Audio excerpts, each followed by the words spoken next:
Hey guys, today on People Now, a rare look at the private side of JFK Jr. as a new book reveals he was two different people. It's in this week's cover story. The newest details about the shocking death of 27-year-old Los Angeles Angels pitcher Tyler Skaggs. Brooks Laich opens up about supporting his wife Julianne Hough through the tough process of IVF. I feel like I've really accomplished something when I have like my two dogs and my luggage and I just do it all myself. Actress Olivia Rodrigos is passionate about rescuing and pampering her pets. This is a pile of baloney. Look at that. A whole lot of baloney being tossed around on The Bachelorette. Our panel breaks down last night's intense episode. It's all live today on People Now. Let's go.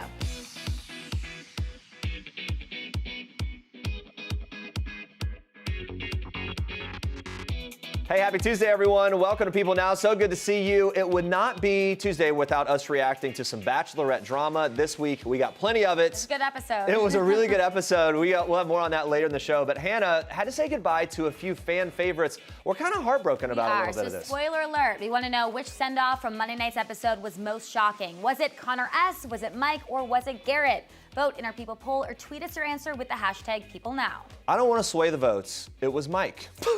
I mean, for me. I agree, but I also thought the other ones were sad and shocking as well. They were, yeah. We'll know what you guys Yeah, let us know. We'll check in on those results and we'll break down all the drama from the episode in a little bit. But for now, here's what you need to know and what's trending for today. In this week's People cover story, we're taking a look at the private side of John F. Kennedy Jr. ahead of the 20th anniversary of his death, revealing the real and very complicated person he was. In this week's issue, we've got an exclusive excerpt from the new book, America's Reluctant Prince, by author and JFK Jr.'s friend, Stephen M. Gillen. Gillen explores the truth about JFK Jr.'s marriage, his dream of being a dad, and the pressures of being JFK's son. Gillen reveals to People that his friend had far more depth and turmoil than met the eye, explaining, quote, he said he was two people. He played this role of JFK Jr., the son of the president, but at his core, he was just John. From birth, his parents, John F. Kennedy and Jackie, disagreed over how much exposure he should have in the media.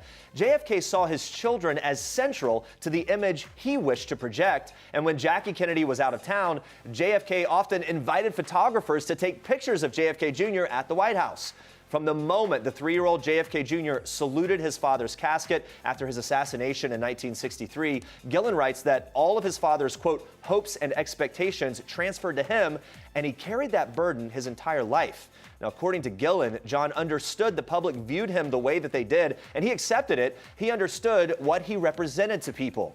Gillen says that no one will ever live a life like John F. Kennedy Jr., who spent his entire life trying to figure out who he was and what he wanted to do.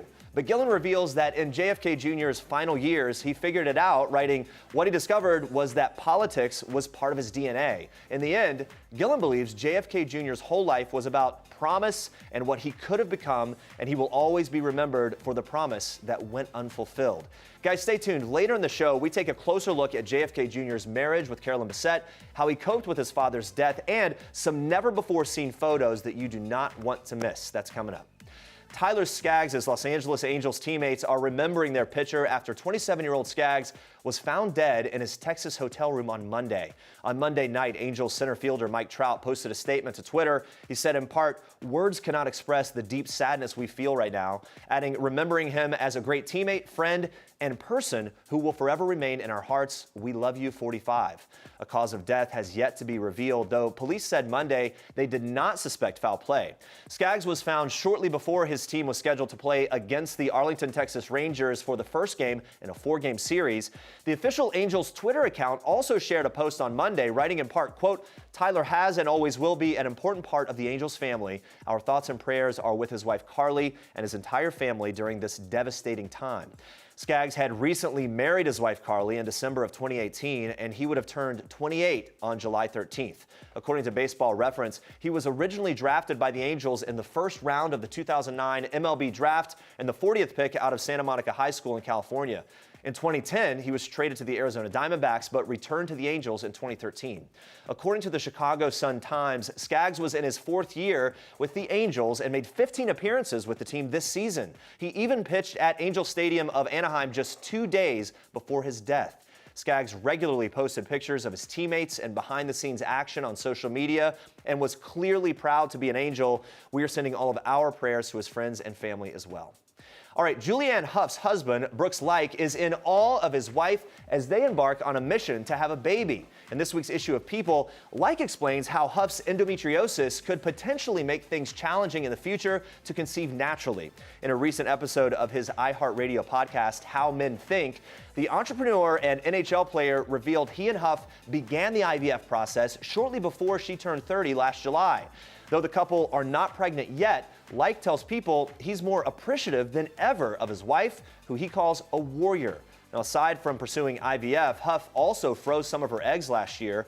Laich says, quote, "The commitment that she made to us having a family is something I'll never forget." He tells People that Hough is a champion, explaining that she had 3 shots a day for 2 weeks and dealt with mood swings from hormones. But it sounds like her hubby has been there to support her every step of the way. He says, quote, "As a husband, I just go into full support mode. Whatever my wife needs, whatever I can do, I'm fighting the smallest portion of the fight with her." He goes on to say, "There are certain things in my wife's life that I know she appreciates that help her feel calm and help her feel relaxed. So I doubled those efforts during that time just to show that I'm there with her and I support her." Sounds like he's doing a great job. And even though Laich calls the IVF process private, the two have been pretty open about Hough's struggle with endometriosis, hoping to fight the stigma that comes along with fertility issues. Since going public with their IVF journey, the couple have received an outpouring of support that Laich says is incredible. He explains text messages from friends that I didn't even know were considering it, messages on Twitter and Facebook, Instagram, people thanking us for opening up about that.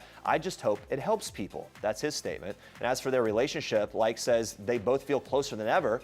He says, quote, "She's super supportive and at the same time super challenging. We've been together for 5.5 years and I can't even remember life before her. It's crazy."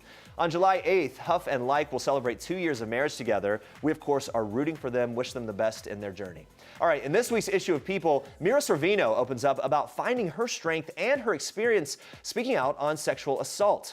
After winning an Oscar at 28 for her role in Mighty Aphrodite, Sorvino found herself struggling to land decent roles. She believes she was, quote, "iced out" because she turned down the sexual advances of producer Harvey Weinstein. Sorvino was among the first wave of women to come forward with allegations against Weinstein in The New Yorker back in 2017.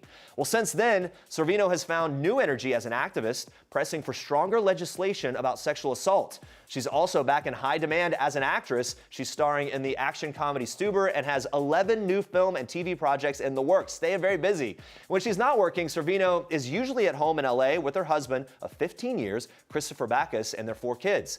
She's not shy about talking to her kids about consent either. She explains, quote, "I realize I'm hell-bent on nothing bad happening to my kids, that I've become too much of a broken record. I try to work with my boys, too, and talk about consent, even things like tickling or teasing people who don't want to be teased."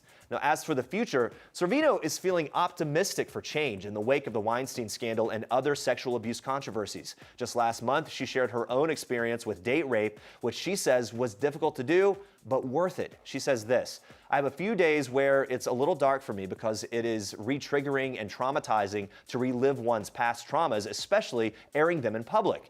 But it's at the service of trying to pass laws and make change. All across the country, laws are being changed. Victims are being believed." For more on Mira Sorvino, pick up this week's issue of People. It's on newsstands now. She's been through so much, opening up, continuing to help people. So I think good for her, right? Yeah, I love that she's talking about parenting and how she's raising her kids and talking about consent and everything. I think it's wonderful. Absolutely. Especially talking about it with the boys as well, right?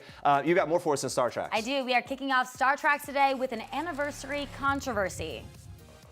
Jill Duggar is clarifying one of her Instagram posts celebrating her recent anniversary trip with husband of 5 years, Derek Dillard. The Counting On star and outspoken Christian caught the wrath of her social media followers after posting a photo featuring the book Kama Sutra. It's a guide to lovemaking, which has roots in Hinduism and includes chapters on same-sex and group sex relationships. The photo also featured a massage oil candle, a plate of Skittles, and a game scorecard that had bedroom edition written across the top.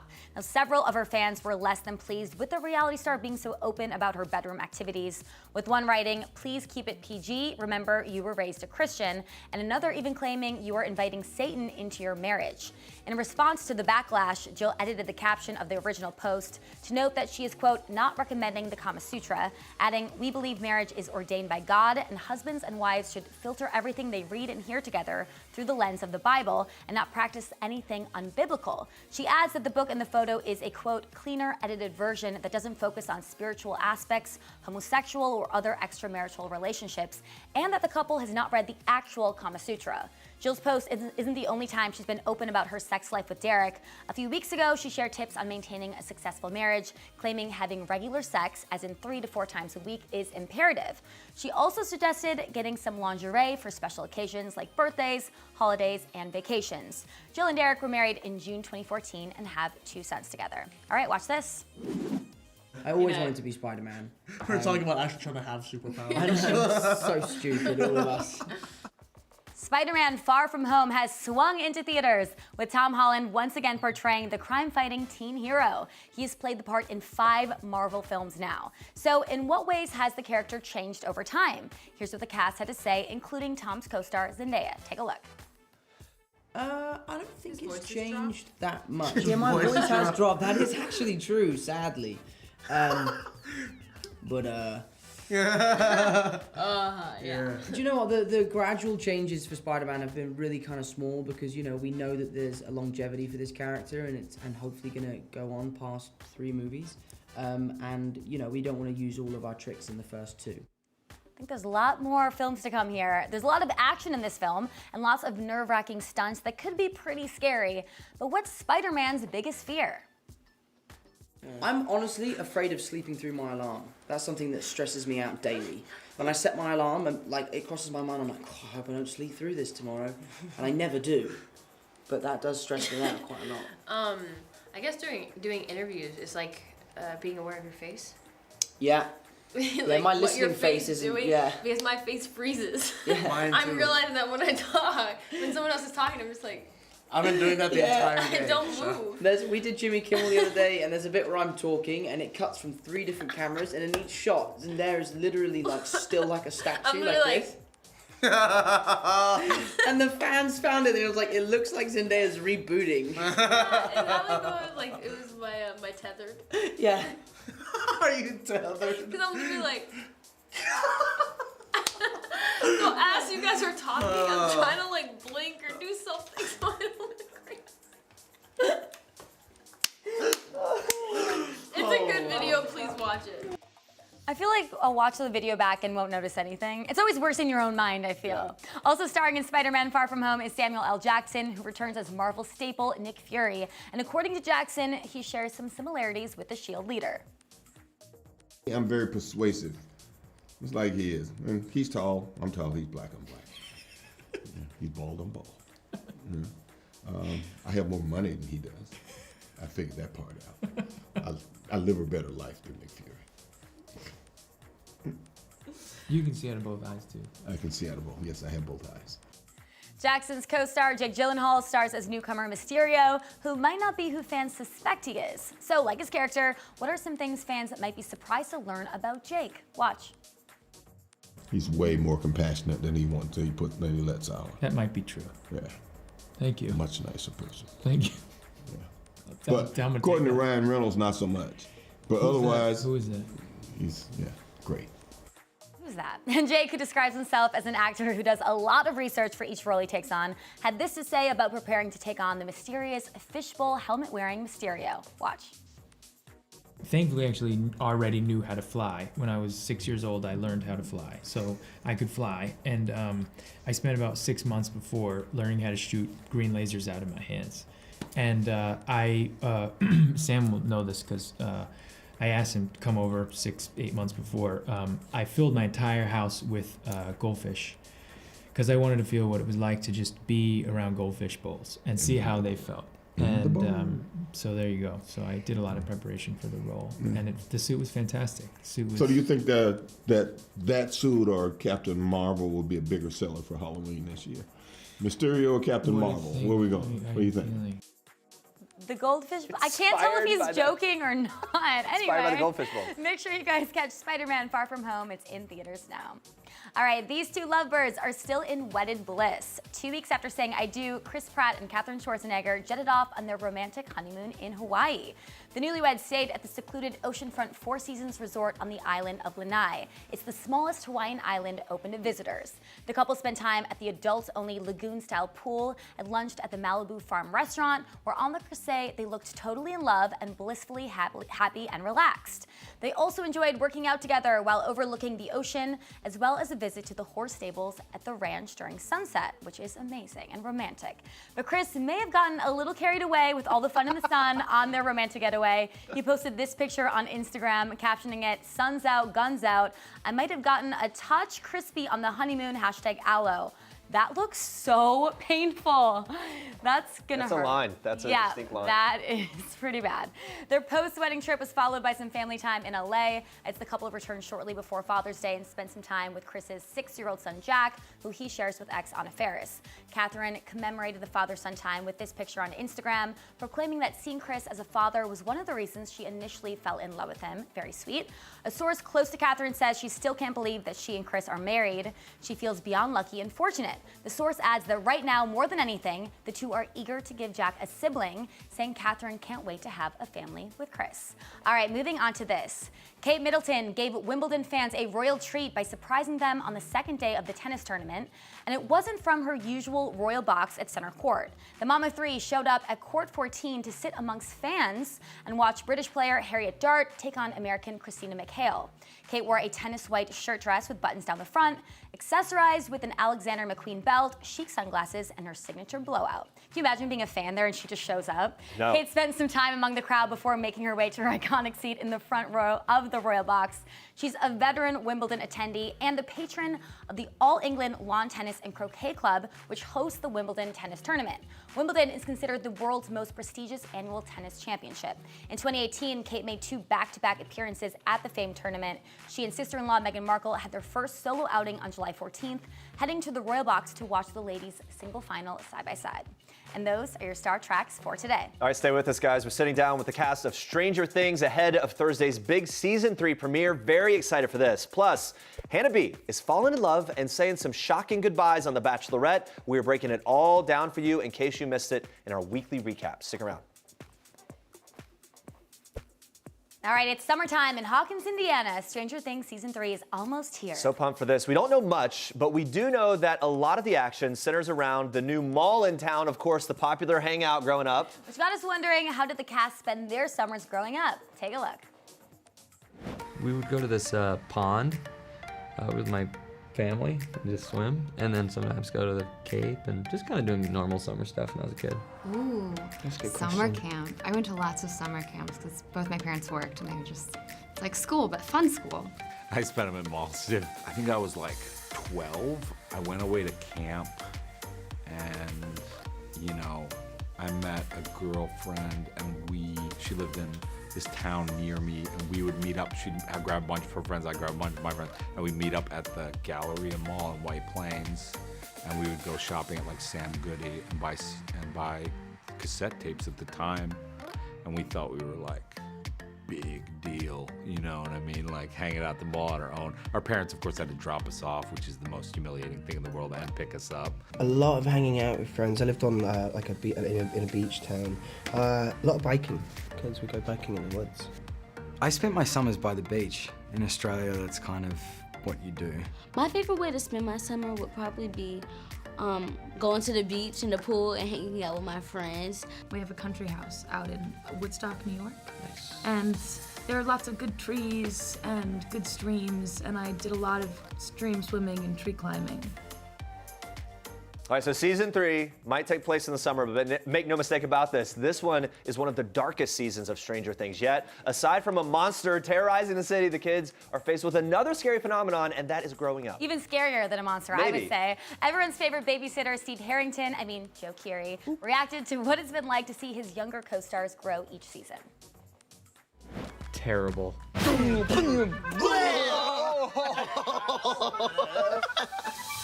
How many children are you friends with? I wish they would stay as little kids forever. No, they're amazing, and it's really crazy because you come in the first year and you're not really sure if you're gonna like work with these people again, and then when you come back, these little kids are pretty much like full-blown adults. So it's been awesome to kind of just see them handle everything with such grace and be able to speak with such gravitas and stuff. They're really smart. Yeah, they're smart and kids. cool. So that's been really cool to see. I love how they've bonded over time, really formed these friendships on the set. Real life friends. Real life friends, just like us here. Yes, the show also produced a real life romance between Charlie Heaton and Natalie Dyer, whose characters started dating in season 2. And while the duo is typically tight-lipped about their off-screen romance, they revealed the best part about working together. Getting to run lines. Really? That's the best part about working with me? It's just nice to work when, it's fun and, you know, when you're comfortable with, you know, you just have that. I think we also you get can to talk play about more. our character relationship. You know, we obviously have different relationships, but it's like we both care about the character relationships as well. So we get to kind of, we obviously read the scripts and we come home and it's like we do care. We want our character, we want them to have moments and these things. So we get to kind of like, but sometimes I think we get it confused and we're like between our own and the characters, and it's like, yeah. They're kind of giddy talking about it, They're right? so cute together. Yeah. Check back in tomorrow, guys. We'll hear more from David Harbour and catch up with Stranger Things newcomer Francesca Reale. You don't want to miss that. All right, on to this. 20 years after his sudden death, we're taking a closer look at John F. Kennedy Jr.'s most private moments in this week's People Cover story. JFK Jr. first met his future wife, Carolyn Bessette, in 1990. The two got married in 1996, but according to the new book, America's Reluctant Prince, by 1997, the relationship was starting to become strained. The high-profile couple was constantly swarmed by paparazzi, causing Carolyn to become reclusive. According to the book, when Princess Diana died in 1997 after being chased by paparazzi, Carolyn's anxiety skyrocketed, and she began to wonder if she would suffer the same fate. By 1998, JFK Jr. was getting desperate. Nothing he did would make Carolyn happy. JFK Jr.'s old friend, Sasha Chermayeff, recalls how Carolyn even asked her how she kept the passion alive in her relationship. Meanwhile, he never used the word divorce, but JFK Jr. also reportedly told Sasha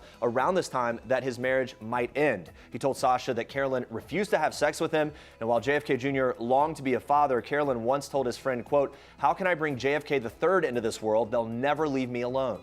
Very heartbreaking to hear. In the book, author and JFK Jr.'s friend Stephen M. Gillen also talks about how JFK Jr. coped with the death of his father. He would tell the Secret Service that a bad man had shot his daddy. However, a few minutes later, he would ask them to take him to the office to see his dad. And he was very young. He turned 3 years old just days after his father died. He also once cryptically said, quote, "Bobby knew everything," which made Gillen think that maybe JFK's brother knew things that the public and the Warren Commission didn't. Obviously, a lot of conspiracy theories around that death. And then statements like that just fuel some of that, you know. The book also reveals that on the night of the fateful 1999 plane crash that took JFK Jr., Carolyn, and Carolyn's sister Lauren's lives, the trio, quote, "shouldn't have gone up." John checked the forecast before heading to the airport. It predicted clear skies. What he didn't know was that weather conditions had deteriorated drastically since he had checked the forecast. Of course, hindsight's 2020, but even more tragic when you realize it could have been avoided. And in the book, Gillen also takes on some lighter topics. He says JFK Jr. saw People's Sexiest Men Alive nod in 1988 as an honor.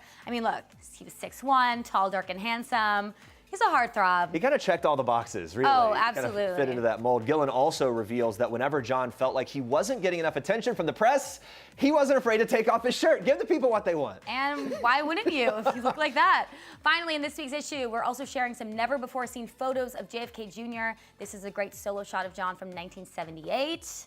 Yeah, he does have a look there, huh? And then this is a sweet picture of him and Carolyn in 1998. John's friend Sasha called them two wonderful people. Final picture we have of John with Sasha's son in 1993. He was JFK Jr.'s godson. So just a lot of reflection here, not only in the photos, but in this article as well. For more never-before-seen pics, the full exclusive excerpt of America's Reluctant Prince, pick up this week's issue of People. It's on newsstands now. All right, in the new book, A Letter to My Dog, some of our favorite celebs are writing odes of love to their furry best friends. So Good Morning America co-host and former NFL player Michael Strahan writes this to his adorable pooch Enzo. He says, When we got you, the entire meaning of time changed. I love my time walking, playing, and traveling with you. Opening the door to walk into the house fills my heart with joy.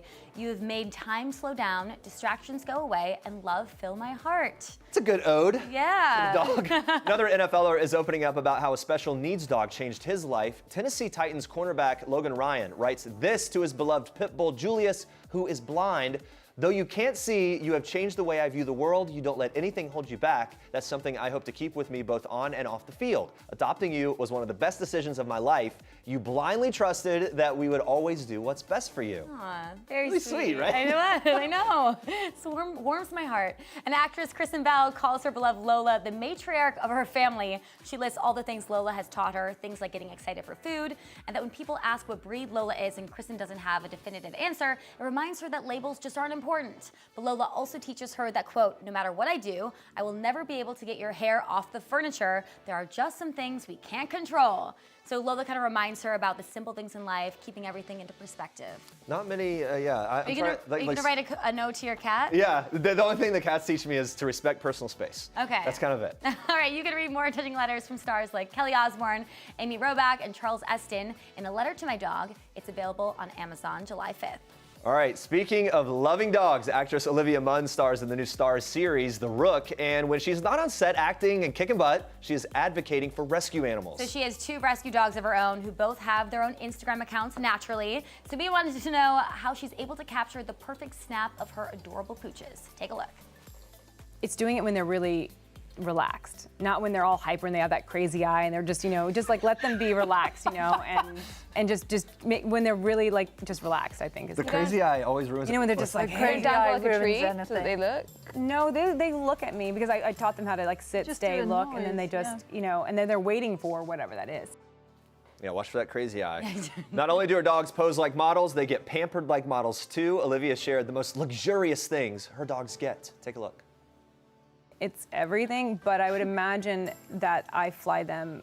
I will take them myself, and I will get an extra seat next to me. Oh, really? They get their own seats? Wow. Ooh, Yeah. that is very But a lot of times I do Southwest though, because Southwest, first of all, it's all one class, so there's a real great sense of community on the plane. Everybody's so much nicer. The flight attendant, everybody's so nice on Southwest, and they love my dogs. Southwest Airlines. But it is so nice because everyone's on it, and then my dogs, we get on there together and we'll travel like cross country. It's one of the things that makes me the most proud in my life when I feel like I've really accomplished something, when I have like my 2 dogs and my luggage and I just do it all myself, and it's a really great feeling. Yeah. You 2 have dogs. What's the most pampered thing you've ever done?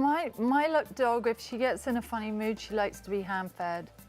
Oh, so I have to like feed her like this. Like She's bit by such bit. a lady. Yeah. That is like, love. I'm That's not true gonna love eat to from do the that. bowl. You will feed it to me via your hand. How about for you? Oh my God. I'm kind of a mean mum. She gets to come to work with me, I think, and actually, you know what? On set, we had a heat wave, and Daisy, our AD, she bought my dog a paddling pool so that she could cool down. And I was like, "Where's mine?" Wow, those are some pampered pets. The paddling pool sounds nice, right? Yeah, Just have that to hang out in. The seat in the plane sounds pretty really great nice, too. All right, moving on to this. Take a look.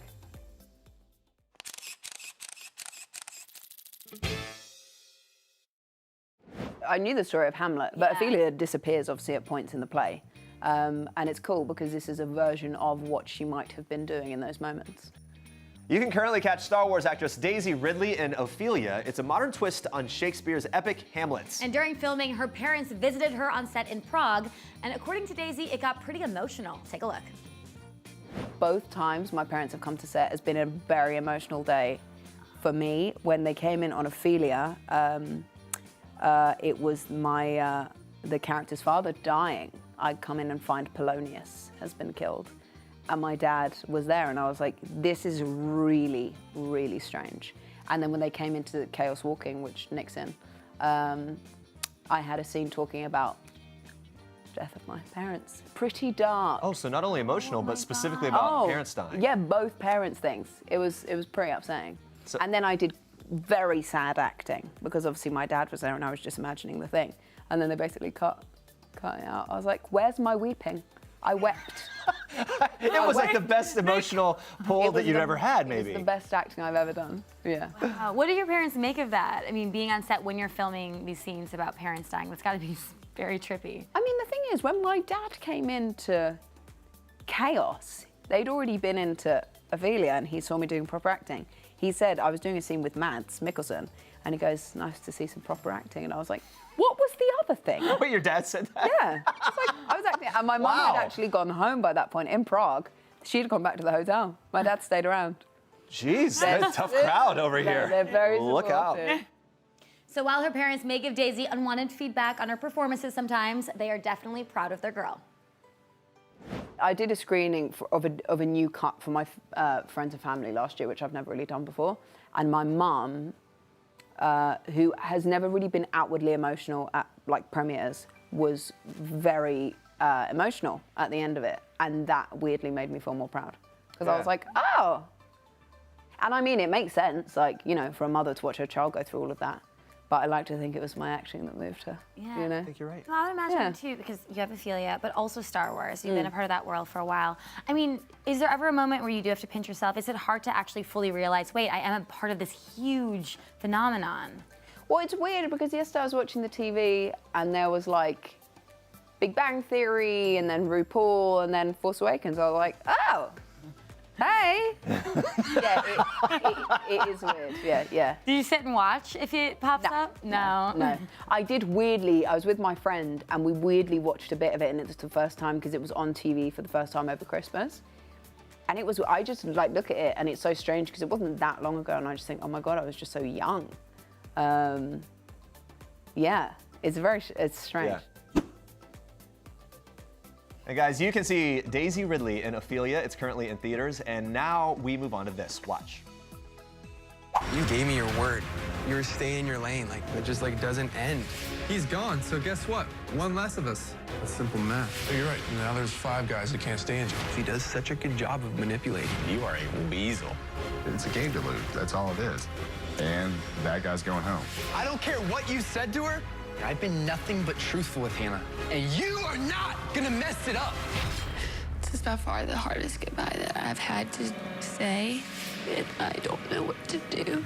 And I'm scared.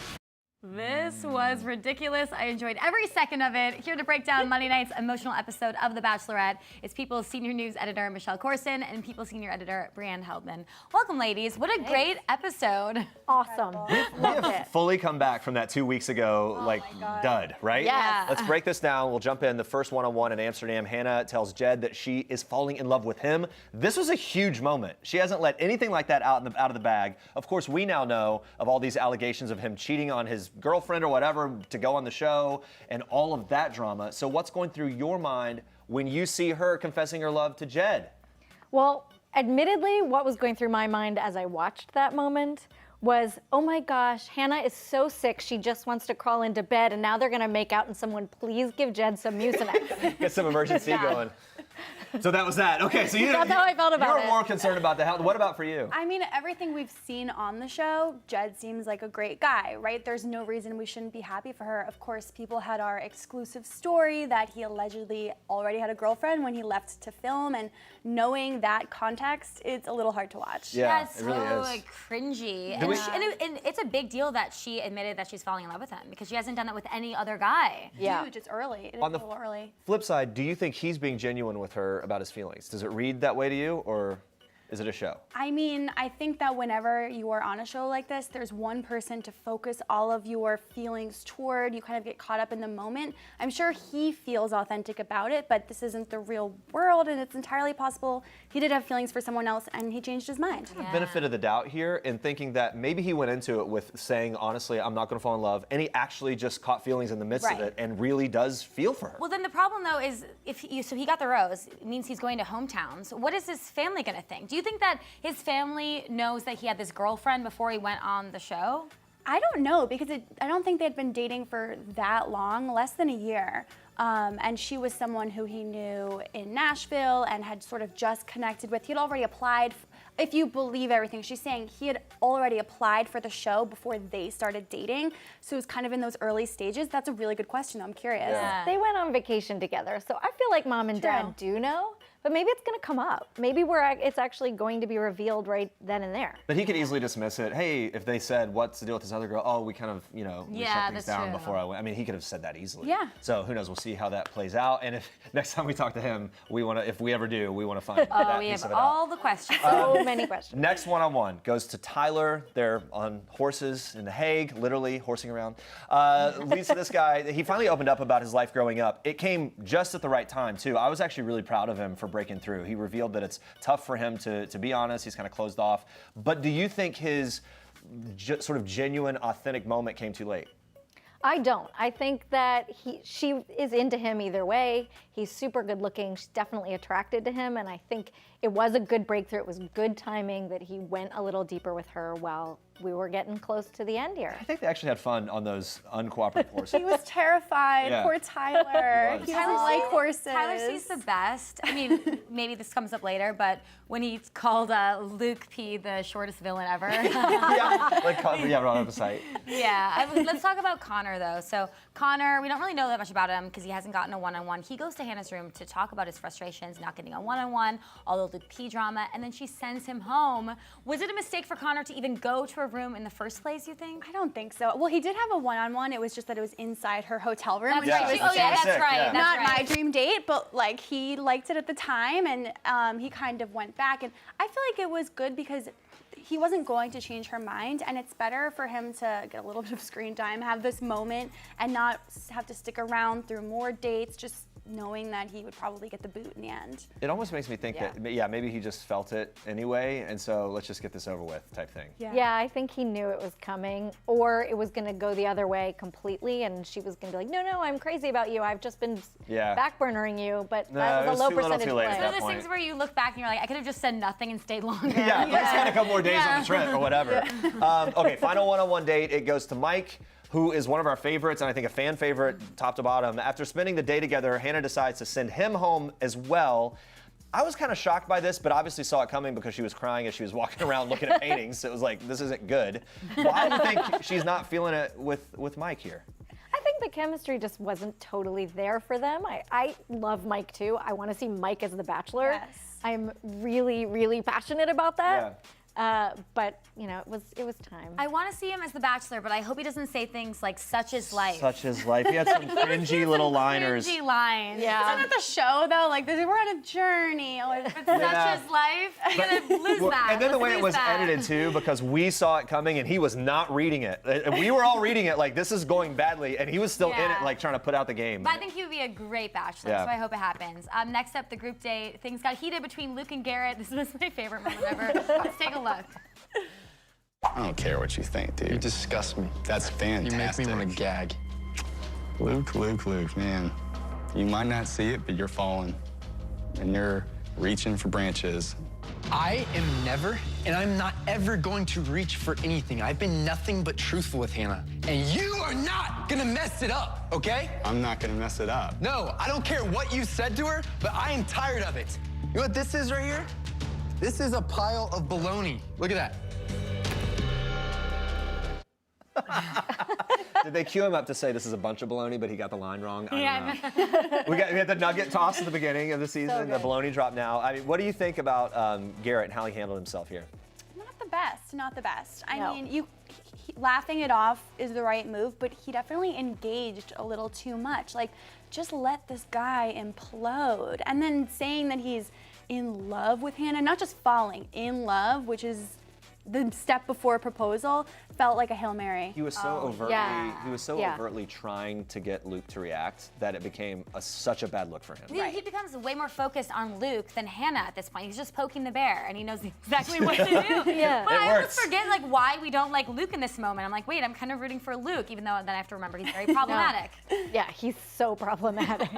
But yeah, Garrett would not his best moment. And then Peter actually handled this entire date the best because he left the drama aside and really focused on Hannah. What did you think about Peter and how he handled it? just He's perfect. so Peter's dreamy. perfect. I'm sorry. Big fan, big fan. He just is. He's great. He's very Yeah. mature, I would say. Yeah, I think he's the sweetest. Well, the other piece of it with Peter is that, you know, as you mentioned, like, he didn't talk about the drama at all, or we talked about this earlier. He didn't go in it with her about the drama that was happening. He stayed in his lane. But it was easy for him to do that because they had that steamy sauna thing like a week ago, which was through the roof. So he has a lot of momentum and a lot to kind of move forward with, Feeling good. with her. And I think she's just right there with him in that movement, don't you? Yeah, I love Peter. So Peter gets the rose, and then Luke gets the rose. So crazy. Even after Gary said that, you know, he loves Hannah. Why do you think she's still keeping Luke around, though? I know this is the question every week, but now it's getting down to the end. I think I finally got it during this episode when he said, do you remember when you are on the other side of things? And we have to think back about when Hannah was on The Bachelor. She had this weird kind of feud with Kaylin from their like pageant beef. And so she was someone who had issues with other people in the house at that time. So I can see how maybe she thinks he's in a similar situation as she was, and maybe it is people ganging up on him. And also when he talked about finding God in the shower, that actually resonated with her because she does have a lot of faith and she is a Christian woman. And I think that those are those kinds of deeply personal revelations that are tantalizing to The Bachelorette. I think he's Dr. Jekyll and Mr. Hyde, and I think he shows one face when he's with Hannah, and he's appealing, and he's laughing, and he's upbeat and bubbly and kind of dreamy. Not to me, but I get it. You're right, And then when he's with the guys, he's such a jerk. Yeah. Yeah, and they were saying he's able to manipulate her, and you can see that when they're talking. It's like he knows exactly what he's doing. Yeah, I do agree with you, though. I think the faith piece is very significant for her and with him, and he's able to express that to her. The trailer for next week, exciting as ever. Hannah kind of gets in this heated argument with Luke P, reveals that she has had sex in a windmill, apparently twice. This is after they pray. That's a different thing. That was in the tease. But anyway, what did you make of that teaser, and what do you think's coming up next So week? Michelle and I went frame by frame through that teaser, like on Slack, freaking out. And we have decided that it's Jed because there is a shot. Jed in the windmill. Yep, there is a windmill, shot sounds of like her fun. with Jed and a windmill in the background. Just saying. Windmill's where it's going down 2 Fantasy times. suite, because you know in the fantasy suite sometimes they're like in a treehouse Yes. or a tent, like it Yeah. could be a bedroom in a windmill. I He's can't trapped. wait. Well, before we let you guys go, we're going to check in on our people poll. We've been asking you which of last night's send-offs was most shocking. So let's see what you guys are saying. I think it's Mike. Mike, Yep. yes. Garrett number 2. I wasn't surprised about Garrett. Do Yep. you guys agree? No, that made sense. Yeah. Yeah. Yeah, all right, we hope to see Mike again, at least on Paradise. Ladies, thank you for being here. Can't wait for next week. We'll be asking you a new question of the day tomorrow on People Now, so tune in for that. And coming up tomorrow, we've got puppies in the studio. Woo! We're talking tips for keeping your pet safe and happy over the July 4th weekend and all summer long. Plus, we are working out with fitness expert Denise Austin and learning about all the best and worst fitness trends. This was really fun. Got some energy. And yeah, it's pretty tragic too. Thanks for watching. Now we leave you with one last thing from Grand Hotel's Rosalyn Sanchez. Bye. Bye, guys. Hi, I'm Rosalyn Sanchez, and this is One Last Thing. The last song stuck in my head. I was just talking about it. Borderline, because they asked me, what is your favorite karaoke song? And I said, Borderline from Madonna, so that's it. The last thing I Googled, my husband is in Puerto Rico with my family. There's a place that we love that they do juices and wraps. So I Googled if the place was open. It's called Pure and Natural in Miramar, Puerto Rico. Go visit. The last time I couldn't stop laughing on set came from promoting Grand Hotel, as you know. You and I are gonna run this place together. I know everyone is upset, but you're making an awful scene. And I was with my friend Eva. We were doing something else, and we were laughing hysterical on set. So with my girl, Eva.